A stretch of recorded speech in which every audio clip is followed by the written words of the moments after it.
Dzień dobry, witam Was bardzo serdecznie. Kolejny miesiąc za nami. W dzisiejszym odcinku podsumowanie miesiąca. Tym razem maj. Maj upłynął oczywiście cały czas jeszcze pod znakiem koronawirusa. Niestety. A ja w tym miesiącu, jak widzicie, jeździłam DAF-em, zmieniłam firmę na 4 tygodnie. Przez 4 tygodnie pracowałam dla firmy Marathon International. Jeździłam tandemem, czyli takim zestawem lekkim, czteroosiowym. Ciężarówka plus przyczepa, firanka. Także miesiąc był bardzo ciekawy, dokładnie takim samym zestawem, tylko że wtedy to było Iveco Starlis. Jeździłam właśnie w pierwszym miesiącu swojej kariery trackerskiej w podwójnej obsadzie, żeby się nauczyć co i jak. Przejdźmy teraz troszeczkę do statystyk. Więc tak, w tym miesiącu przepracowałam, proszę Państwa, 28 dni. Tak, bo pierwszego pracowałam w Targu. A trzeciego w sobotę, w niedzielę już sobie wyjechałam do Poznania, do hotelu. Był problem z tym w ogóle, żeby ogarnąć. O, coś mi ciemnieje. Ale jestem głodna, brzuch mi burczy. Był w ogóle problem, żeby ogarnąć sobie hotel, bo się okazało, że dużo hoteli nie pracuje. W końcu mi się gdzieś udało. Całe szczęście i to mi się tylko udało przez to, że akurat hotelowi się udało złapać taki kontrakt, że miał iluś tam pracowników jakiejś tam pobliskiej firmy na kontrakcie chyba na 3 tygodnie, więc byli otwarci i mi się udało załapać, więc dzięki temu miałam gdzie spać przed wyruszeniem w trasę. Więc tak, gdzie byłam? Pierwszy ładunek z Polski do Belgii, później z Belgii do Wielkiej Brytanii, do Norwich. Dokładnie. Później się ładowałam w Czechach. Mam takie mniej więcej notatki, ale w związku z tym, że tutaj w tym aucie miałam Transixa i wszystko Transix sam sobie śledził i nie musiałam niczego zapisywać, to mam te notatki bardzo skromne, dlatego Wam dzisiaj tak nie pokazuję, tylko tak chcę powiedzieć, gdzie byłam. Czyli byłam w Anglii, w Czechach, w Austrii, Holandii, Belgii, Francji i chyba by tyle było, nie? Tyle by to było. Ja to jestem dzisiaj, w tym miesiącu przez te 4 tygodnie zrobiłam 10 741 km. To ja wiecie, ja na gabarytach robię zupełnie inne przebiegi. To jest chyba dalej wciąż dosyć mało, ale transport zdecydowanie bardzo zwolnił. I raczej miałam luzy. Więc znaczy było tak w sam raz, jak dla mnie to w sam raz. Dla mnie odzwyczajonej, odjechała teraz prądeka czarna, to ten. Dla mnie, która wiecie, na gabarytach robi mało kilometrów, to było dla mnie spoko, bo gdybym tak nagle sobie wjechała i zaczęła jeździć po tym czasie na wykorzystaniu na fulla cały czas, no to pewnie bym się nieźle zmęczyła. Ale nie byłam zmęczona. Zmęczyły mnie pod koniec już te załadunki, rozładunki bokami. Kurczę, pod koniec już wiecie, załadunek na 2 boki we Francji, gorąco. Później za następnego dnia rozładunek znowu na bok, a później za chwilkę rozładunek, tak, i później znowu załadunek bokiem i tak dalej, więc trochę było z tym pracy.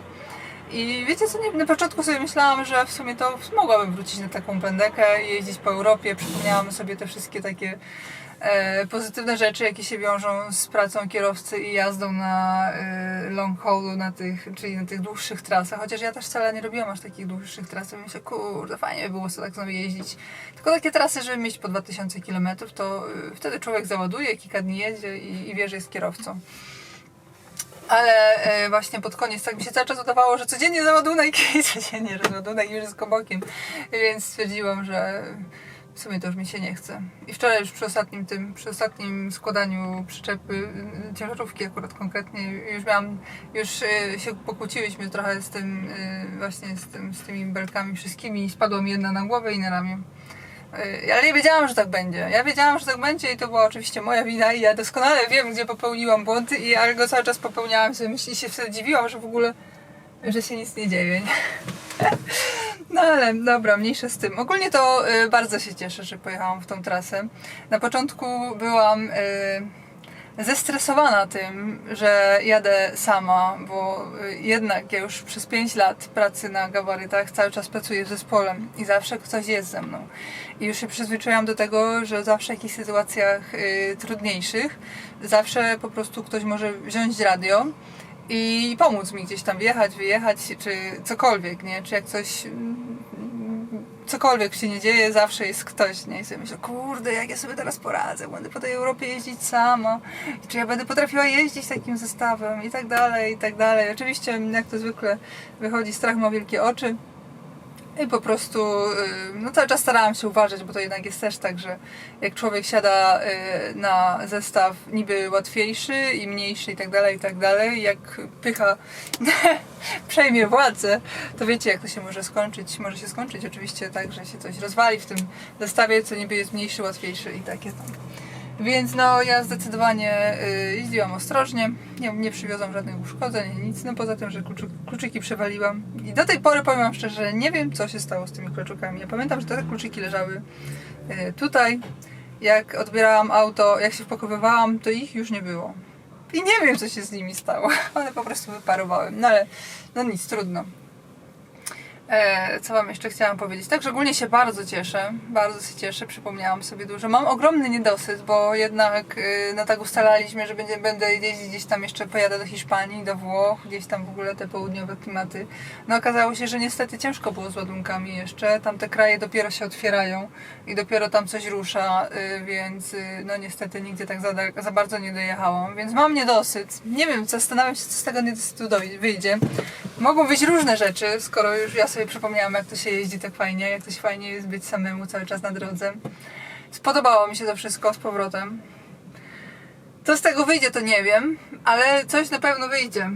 Może wyjdzie tak, że będę sobie co jakiś czas brała, znaczy co jakiś czas, powiedzmy tak raz albo 2 razy w roku urlop bezpłatny od gabarytów i wtedy sobie robiła taką trasę. Albo nie wiem. Tak tylko teraz improwizuję, ale coś z tego wyjdzie, powiem wam, bo załapałam bakcyla i to nasionko będzie kiełkować. Zobaczymy, co z niego wyrośnie, bo sama na razie nie wiem. Co jeszcze? W DAF-ie jak się auto sprawowało? No DAF ogólnie sprawował się dobrze. Oczywiście tutaj jest, ja cały czas jeździłam na tym tempomacie za kodrewingiem, więc wszyscy mnie wyprzedzali na wzniesieniach 70 na godzinę, ale przyzwyczaiłam się do tego. Chociaż to było śmieszne, ale spoko. No duża kabina, bardzo duża kabina, łóżko wygodne, duże. Tak ogólnie to ja tak sobie narzekałam na Instastory, ale to wcale nie jest złe auto. Ja sobie tak tego musiałam pomarudzić trochę. Trochę mnie to wszystko... Najbardziej to mnie w tym aucie rozśmiesza to, jak się boi wiaduktów. I to jest jeszcze w ogóle bardzo ciekawe, bo oczywiście jak wsiadam do tego auta, to wszyscy zaczęli mi mówić, no to DAF to będzie się komunikować z tobą w języku tidin tidin. Przedstawię wam. Daję na drive na przykład. O, to jest tidin. Czyli jak są jakieś błędy, jakieś powiadomienia albo coś, to jest tidin tidin. A teraz akurat jest dlatego, że ja wyłączyłam na drive, nie? Czyli tak by miało jechać. No i później powiem wam, że gdzieś w połowie, w 2. albo 3. tygodniu zobaczyłam na Instagramie, gdzieś na jakiejś takiej stronie śmiesznej, prześmiewczej transportowej, mema i takiego kierowcę, który trzyma chusteczkę zakrwawioną przy nosie, tajmuje krwotok z nosa i taki podpis, gdy DAF przestraszy się tego wiaduktu, czy gdy DAF zobaczy ten wiadukt, ja nie wiedziałam o co chodzi. I słuchajcie, ja akurat jechałam wtedy jakoś, nad ranem jechałam i po prostu tamtej tak między nocą a ranem po prostu 5 razy mi się bał właśnie tego wiaduktu, czyli po prostu chodzi tutaj o to, że ten sensor odległościowy no jest jakoś przewrażliwiony i jak właśnie jak zobaczy gdzieś tam wiadukt przed sobą, z tego co zauważyłam, zazwyczaj gdy wiadukt jest na wzniesieniu, to wtedy właśnie tym samym już przełamaniu, to wtedy jakoś tam troszeczkę właśnie łapie i przez te 5 razy jednej nocy, ale tylko cały czas mi tu tylko wyskakiwał komunikat na czerwono, że odcina mi tempomat, ale jeszcze nie zdążyło hamować. Ale w Niemczech, jak zobaczył tablicę informacyjną nad autobaną, to już mi przyhamował, nie? I te 2 razy. 2 razy, ale ci za mną tu pewnie byli Raz gościu był zdziwiony, bo nagle zaczęło ostro hamować, ja sam byłam w szoku, co się dzieje. A drugim razem jechał za mną gość DAF-em i sobie pomyślałam, a to on na pewno wie, o co chodzi. No tak poza tym to spoko, no takie proste auto, bardzo proste. Ale no widzicie, sprawdza się. Jest bardzo przestrzenny, jest super przestrzenny w środku, więc wydaje mi się, że dzięki temu jakoś tak nawet nie odczułam tego, że byłam 4 tygodnie w trasie. 4 tygodnie w trasie.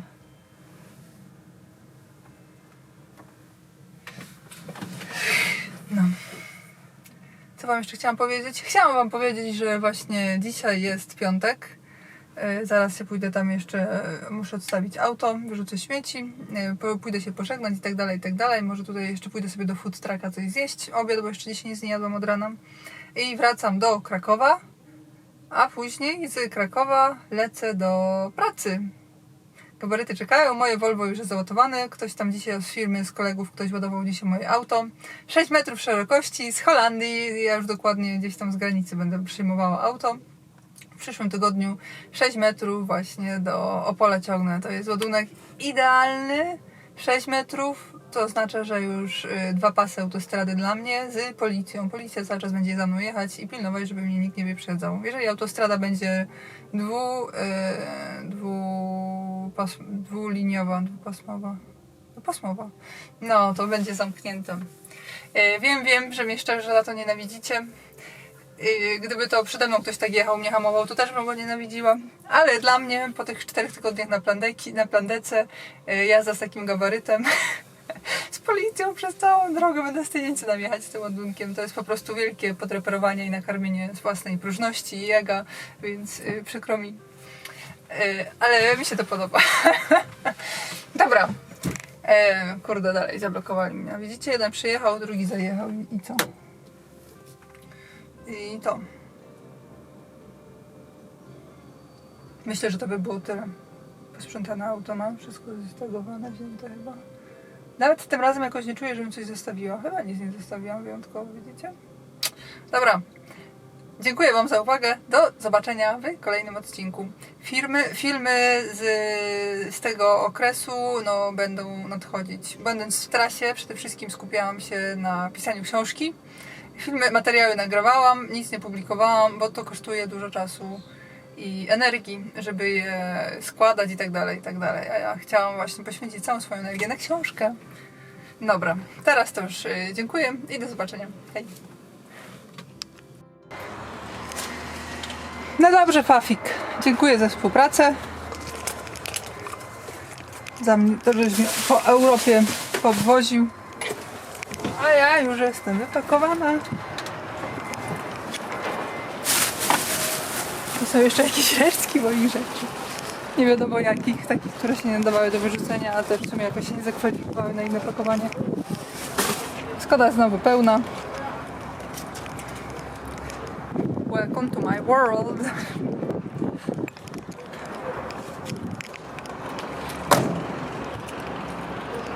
Ale auto brudne. Ale powiem wam, że jak na auto takie czarne, to by się wydawało, że będzie bardzo widać to, ten brud po 4 tygodniach, 10 000 kilometrów, prawie że 11, to na mnie wygląda źle. Dobra, to ciao!